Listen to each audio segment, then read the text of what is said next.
In this video, I am going to explain anatomy and function of gastrocnemius. Gastrocnemius is strong calf muscle. This is it. This is gastrocnemius. I am going to explain its origin, insertion, function, and myofascial connection. This is gastrocnemius around superior part. You see knee joint here. Let me explain origin first. Origin is these parts. There are two origins of gastrocnemius because there are two fibers, lateral part and medial part, but they cross each other. They attach to lateral condyle and medial condyle. Lateral condyle is about here and medial condyle. Lateral condyle and medial condyle. They are both on femur. Imagine this is femur. They both attach to femur like this. That means this muscle crosses knee joint. I will talk about its function later. Anyhow, they attach to femur. One more place. Gastrocnemius is very close to knee joint. Joint capsule. Imagine this is joint capsule. Some anatomy article says gastrocnemius attaches to joint capsule. Joint capsule of knee joint. That means if this muscle gets tight, that may have something to do with knee function because joint capsule is very important. If this connective tissue is aggravated, that affects for joint movement, joint biomechanics. Very, very important. Anyhow, this is origin of gastrocnemius. Lateral condyle, medial condyle, they are femur, and joint capsule of knee joint. Let's go to insertion. Alright, you are looking ankle joint from medial view. This is gastrocnemius. Oh, by the way, gastrocnemius becomes Achilles tendon, right? Then it attaches to here, calcaneus. Gastrocnemius attaches to calcaneus via Achilles tendon. That's it. Very simple, right? Origin was on superior part, around femur and joint capsule. Insertion is calcaneus. Now let me talk about its function. Since we are looking around ankle joint, let me explain function for ankle. When gastrocnemius pulls calcaneus this way, what kind of movement is going to happen around ankle joint? That is this kind of movement. This is plantar flexion.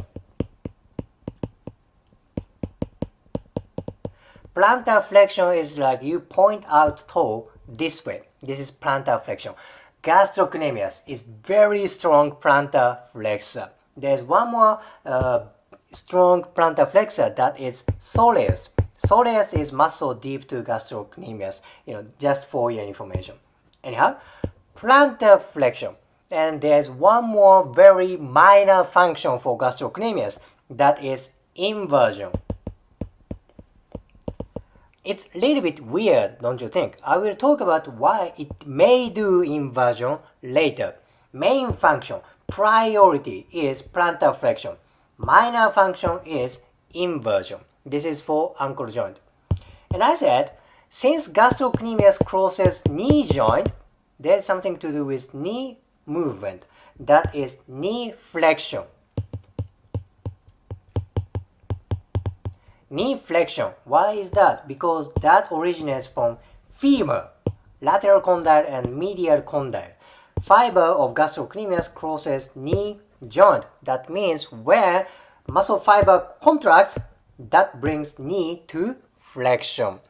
So this is a pretty much function for gastrocnemius. For ankle joint, it's plantar flexion and inversion. For knee joint, that is knee flexion. Now let me talk about why it does inversion. Alright, you are looking right foot from superior view.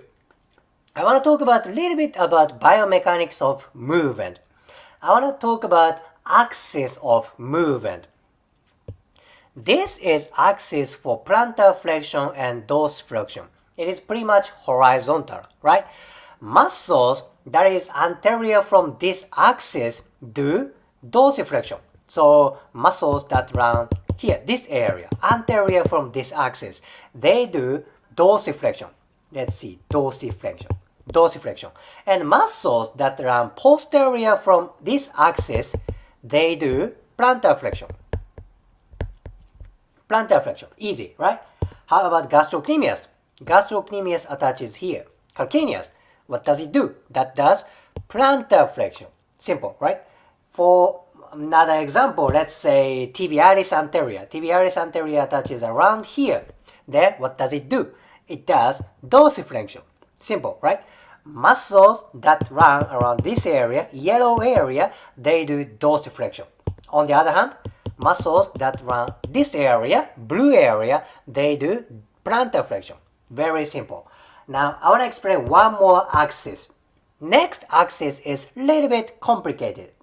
It's a little bit diagonal, like this. This pink axis is for inversion and eversion. Muscles that run at this area, pink area, they do inversion. On the other hand, muscles that run around this area, purple area, they do eversion. Now, where is gastrocnemius at? Gastrocnemius is here. What kind of area is this? This is for plantar flexion plus inversion, don't you think? So that is why gastrocnemius does both for plantar flexion and inversion. However, in my opinion, inversion for gastrocnemius is very, very minor. I think it's almost nothing for inversion. There's slight inversion function, but most important thing is plantar flexion. But it's good to know there's chance for doing inversion in terms of looking this, biomechanics, joint biomechanics. It's good to know, right? Here is why gastrocnemius may do inversion. Now, at last, let me talk about myofascial connection of gastrocnemius. Again, this is gastrocnemius that attached to where? Femur, right? Now, I want to focus on this muscle. This is hamstrings. Hamstrings, they are from pelvis, then they cross knee joint, then they go to fibula and tibia. Look at that. Gastrocnemius and hamstrings are very close to each other like this. Gastrocnemius, blue muscle, hamstrings, yellow muscles. There's like an intersection between these two muscle groups. Let's see, here, this area. See, when gastrocnemius gets tight, maybe this tightness affects for hamstrings. Vice versa, if hamstrings is tight, this tightness affects for gastrocnemius. Very important. This posterior lower extremity myofascial connection is very important. Tendency is when this area gets tight, it's hard to go to a forward bending position. You can imagine that. If somebody has tight hamstrings, forward bending is hard to do, right? Then the gastrocnemius may be tight as well. So if you know myofascial connection, maybe you can apply this information for exercise, stretching, weight training, or athletic performance.